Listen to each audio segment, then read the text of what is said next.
Hello ल आज चाहिँ हाम्रो यो टोली चाहिँ पुरै पाथिभराको दर्शनको लागि पुरै रेडी भएर गाडीको वेटिङमा छ। आज चाहिँ हामी पुरै पाथिभराका यात्राको लागि पुरै रेडी छौँ।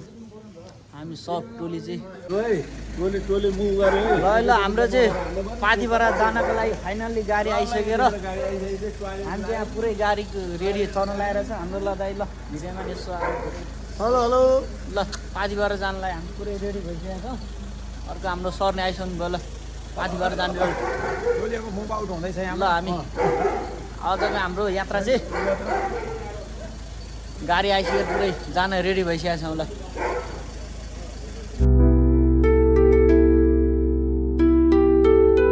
हामी हाम्रो टोली चाहिँ पुरै रमाइलो गर्दै पुरै अघि बढिरहेका छौँ। तपाईँहरू पनि यो भिडियो हेर्दै रमाइलो गर्नु होला।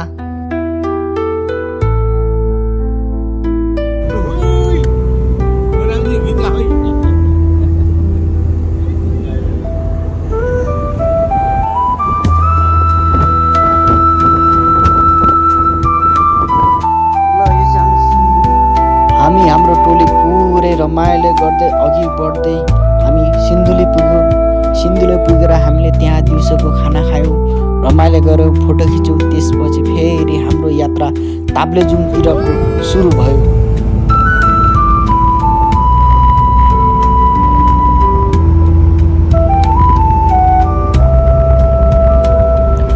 हामी पुरै रमाइलो गर्दै बाहिरको रमाइलो वातावरणहरू हेर्दै रमाउँदै गीत गाउँदै पुरै अघि बढिरहेको थियौँ। तपाईँहरू पनि यो भ्यूहरू हेर्दै इन्जोय गर्दै यो भिडियो हेर्नु होला।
हाम्रो यात्रा चाहिँ धेरै लामो दूरीको भएकाले हामी चाहिँ गाडीबाट नै रमाइलो गाउँ ठाउँहरू हेर्दै अब कस्तो ठाउँ आउँछ भन्दै उत्साहको साथ पुरै हामी चाहिँ गाडीबाट रमाइलो गर्दै अघि बढिरहेका छौँ।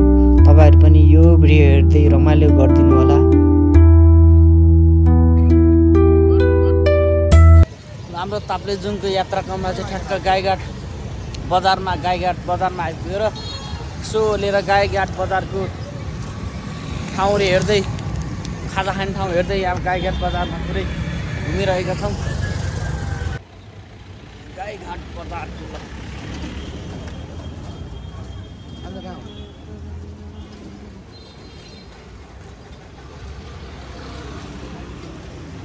हामी चाहिँ फाइनल्ली गाईघाट बजार पुग्यौँ र हामीले त्यहाँ खाजा खायौँ, बजार घुम्यौँ, फोटो खिच्यौँ। त्यसपछि फेरि हामी आफ्नो बाटोतर्फ अगाडि बढ्यौँ।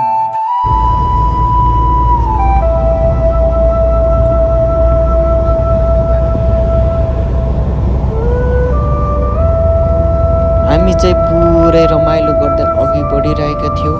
हाम्रो यात्रा चाहिँ त्यो दिनको काठमाडौँदेखि झापासम्मको मात्र रहेको थियो। ल हामी चाहिँ फाइनल्ली ल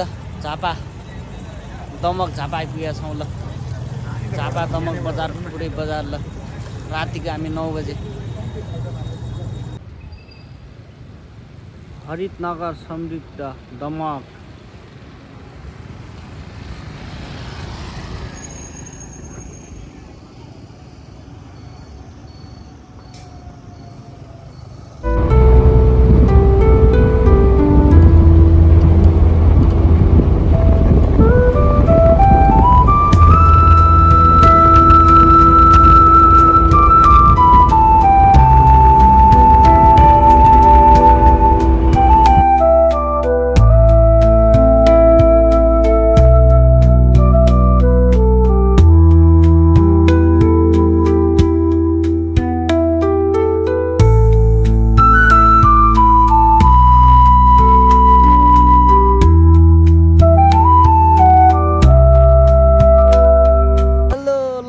ल इलामको कन्याम भन्ने ठाउँमा ल पुरै हामी आइसकेका छौँ ल इलामको कन्याम चिया बगानमा चियाबारीमा सबलाई हेर्नु ल चिया बजारको दृश्य घोडा चढेर मान्छे हिँडिरहेका छन् ल हामी चाहिँ यहाँ चिया बगानको दृश्य हेर्नुहोस् चिया बगान ल पुरै ल ल रमाइलो पुरै कन्काईबाट हामी चाहिँ सर हामी आजको यात्रा इलाम कन्काईमा कन्काई हुन्छ कन्याम ल ल इलाम कन्याम माथि डाँडामा भिडियो हामी चाहिँ रमाइलो घुम्न भिडियोको लागि इलाम चियाबारीतिर ल देखाउने पनि आएर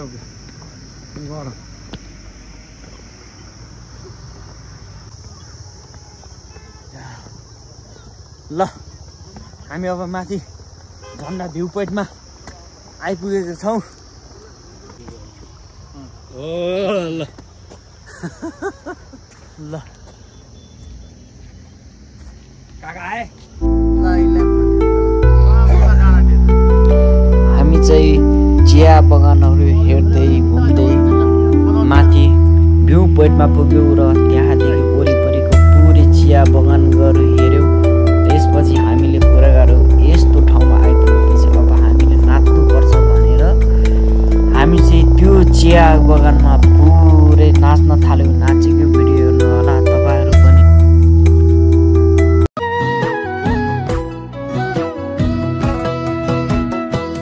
हाँसो राम्रो बोली राम्रो कहाँ पर्यो घर हाम्रो।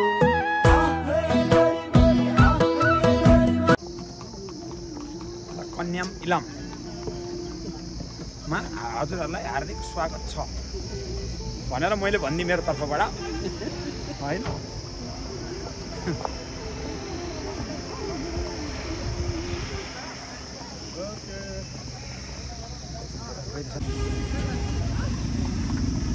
ल इलाम कन्यामको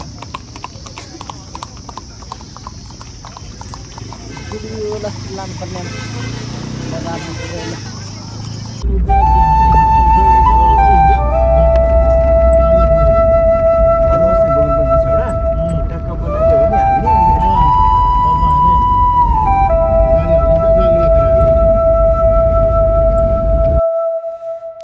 पाँचथर फिदिम बजार त्यही पाँचथर जिल्लामा रहेको हामी हिलियाङ दरबार पनि घुम्न गयौँ। त्यहाँका शिलालेख अनुसार यो दरबार चाहिँ 200 वर्षभन्दा पुरानो रहेछ। यो चाहिँ लिम्बूहरूको अन्तिम राजा हिलियाङको रहेछ। उसको शासनकाल चाहिँ 30 वर्ष रहेको थियो। नेपाल एकीकरण गर्ने बेलामा पृथ्वीनारायण शाहले आक्रमण गर्दा पनि जित्न नसकेको रहेछ। तर अन्तिममा ती राजाहरूले सम्झौता गरेर हिलियाङले त्यो दरबार 30 वर्ष शासनकाल छोडेर पृथ्वीनारायण शाहलाई दिएर गएका इतिहास रहेछ। तपाईँहरू पनि घुम्न जानुहुन्छ भने पक्कै पनि यो 200 वर्षभन्दा पुरानो दरबारहरूको इतिहासबारे बुझ्न हेर्न जानुहोला। धन्यवाद।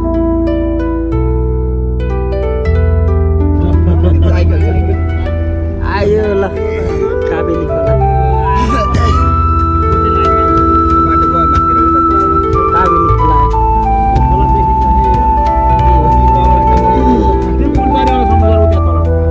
यता छ पछाडि हाम्रो पछाडिमा छ हाम्रो पछाडिमा आयो ल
पाथिभरा माताको दर्शनको यात्रा क्रममा हामी चाहिँ फाइनली ताप्लेजुङ जिल्लाको फुङलिङ नगरपालिकामा प्रवेश गऱ्यौँ। हाम्रो गाडी चाहिँ त्यही फुङलिङ बजारसम्म मात्र जाने भएकाले त्यहाँका स्थानीय बासिन्दाले भनेअनुसार माथिको बाटो अप्ठ्यारो भएकाले हामी चाहिँ त्यहीको गाडी रिजर्भ गरेर तल्लो फिदिमसम्म गाडीमा गयौँ। त्यसपछि माथि बाटो नभएकाले तल्लो फिदिमदेखि हाम्रो हिँड्ने यात्रा सुरु भयो।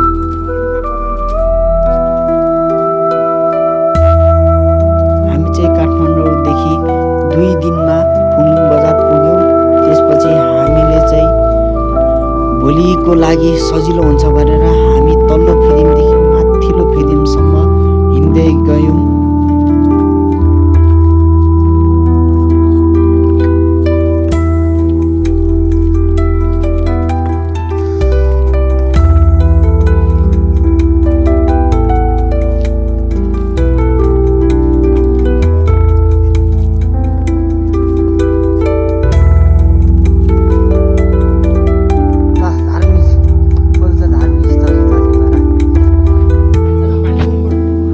तल्लो फिदिमबाट माथिल्लो फिदिम लगभग 1 घन्टाभन्दा बढीको हिँडाइपछि माथिल्लो फिदिम पुग्यौँ र हामी त्यही दिन बस्यौँ। तपाईँहरू पनि पाथिभरा माताको दर्शन गर्न जाँदाखेरि तपाईँहरू पनि माथिल्लो फिदिममा बस्नुहोला, किनभने त्यहाँदेखि माथि बस्ने ठाउँहरू पनि नभएकाले र भोलि बिहान पाथिभरा माताको दर्शन गर्नको लागि हिँड्नको लागि दूरी अलि छोटो हुने भएकाले तपाईँहरू पनि सकभर माथिल्लो फिदिम गएर बस्नुहोला।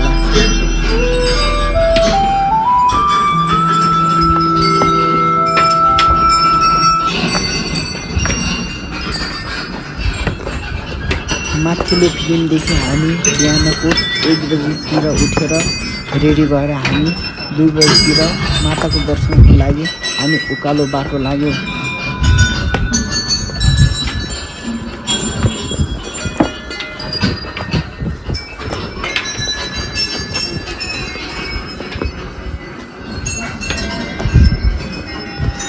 लाइट पनि दिइहाल्छ नि।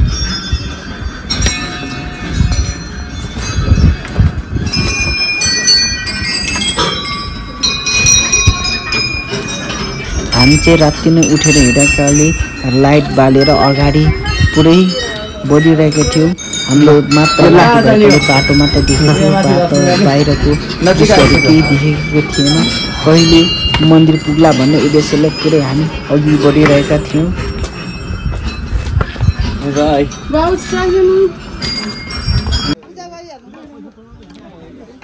माथिल्लो फिदिमदेखि हामी चाहिँ लगभग 3 घन्टाको यात्रा क्रममा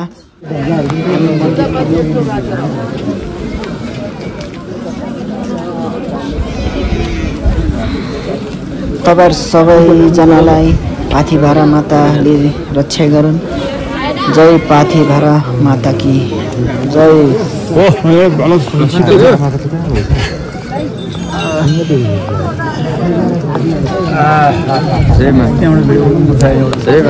माता चाहिँ कहाँ हो मन्दिर? माता मन्दिर उ त्यो अगाडि उ त्यो मान्छे भयो त्यहाँ उ त्यहाँ र उ यहाँ क्या त्यहाँ हो एउटा त्यहाँ पनि त्यहीँ हो माता। ल यो चाहिँ पाथिभरा माथि मन्दिरको ठाउँ हो।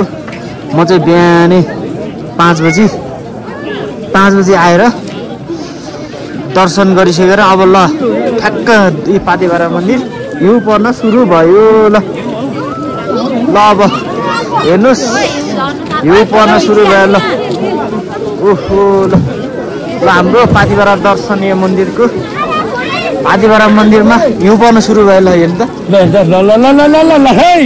हिउँ पर्यो।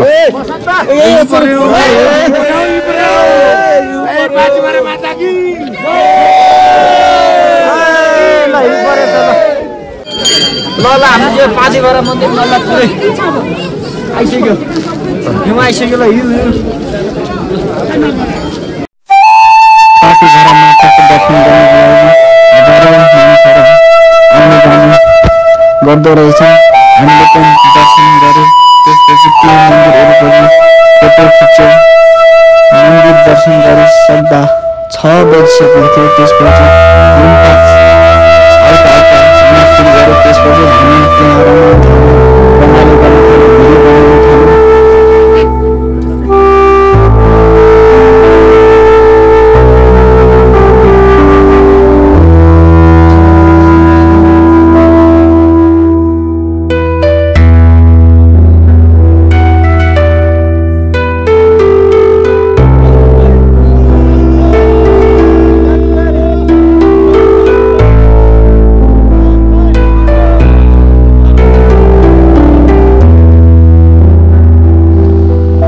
हाम्रो पाथिभरा यात्राको क्रममा धेरै रमाइलो भयो, किनभने हामी यति धेरै टाढादेखि पाथिभरा माताको दर्शन गर्न पायौँ। त्यसपछि फेरि हिउँ पर्न सुरु भयो, झनै रमाइलो भयो।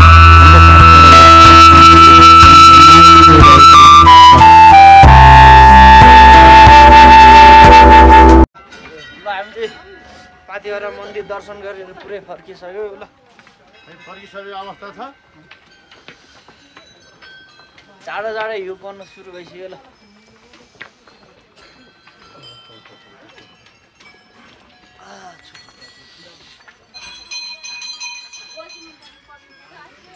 सन्ना तपाईँलाई केही भन्नु छ त? केही भन्नु छ तपाईँलाई? जय पाथिभरा माता की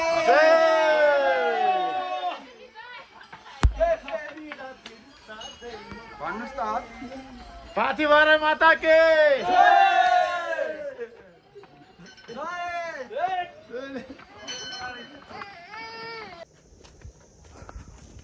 ल यो चाहिँ हामी पाथिभरा गएर फर्किँदै गर्दाको बाटोको उकाली जाँदा उकालो आउँदा ओह्रालोको बाटोको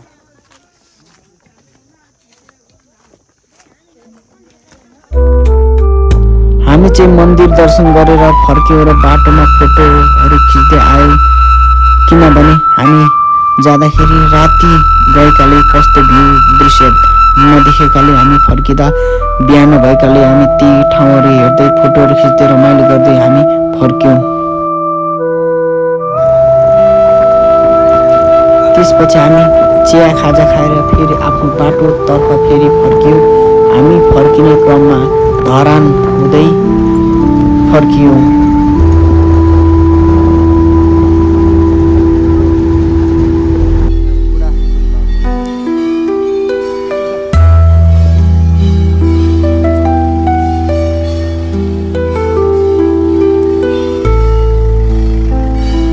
हामी चाहिँ ताप्लेजुङदेखि धरानमा आएर बस्यौँ र बिहान पख उठेर चर्चित मन्दिर बुढा सुब्बा मन्दिर र दन्तकाली मन्दिर घुम्न गयो। त्यहाँ पनि पुरानो इतिहासको बारेमा धेरै कुराहरू बुझ्न पायौँ र घुम्न पायौँ। ल हामी चाहिँ धरान अगाडि के पार्क रे? ल हामी चाहिँ फाइनल्ली यो हामी ल अवलोकन नेपालको ल चर्चित मेयरको पार्कमा आइपुगेका छौँ, धरान सम संस्कृति पार्क। हेलो ल ल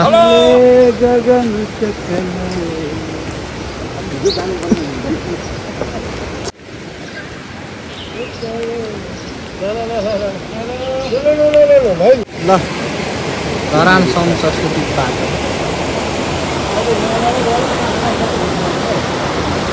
सम संस्कृति पार्क,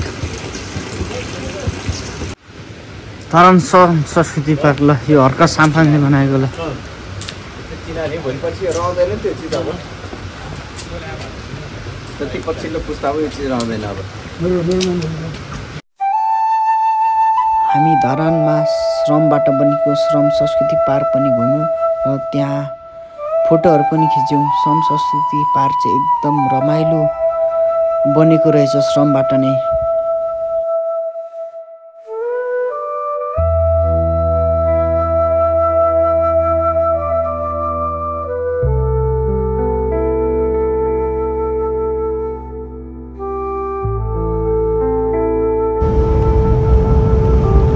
धरानका ती प्रसिद्ध ठाउँहरू घुम्यौँ।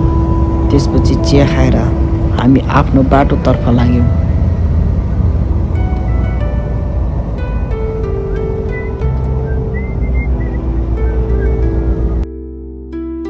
काठमाडौँ फर्कने क्रममा हामी पनि सेल्फी डाँडामा लिएको केही तस्बिर सेल्फीहरू।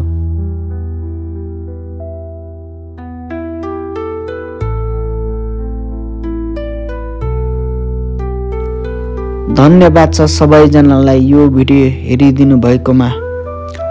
अनि यो युट्युब च्यानललाई लाइक, सेयर एन्ड सब्स्क्राइब पनि गरिदिनु होला। धन्यवाद।